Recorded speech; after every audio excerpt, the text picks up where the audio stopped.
ayo sia udah ganjeng aing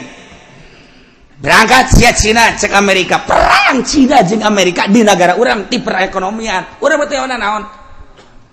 urang teh naon kok jadi kos kieu sih kok jadi kos kieu sih kok beusi meuli 2.000 ngajual bursa 1.000 kok beusi meuli 3.000 dijual 2.000 atuh ieu mah bebeakan ka kolor-kolor ieu mah lain gulung tiker gulung balik ieu mah tuh kumaha aja bayu perang urang teu nyaho bangsa Indonesia mah kulantaran bodoh atuh seserian mah bodoh orang Indonesia mah teu nyaho naon ieu teh keur perang Cina jeung Amerika di bidang perekonomian kulantaran perekonomian jadi tombaknya tolak ukurna perpolitikan teu jalan perpolitikan di urang teh teu stabil deuk kabangun kumaha lamun perekonomian macet ku ari Cina kakarak dibuka asuplah ka urang produksi encan Amerika dikatukangkeun sedangkeun bahan baku beulianana kudu make dolar taekeun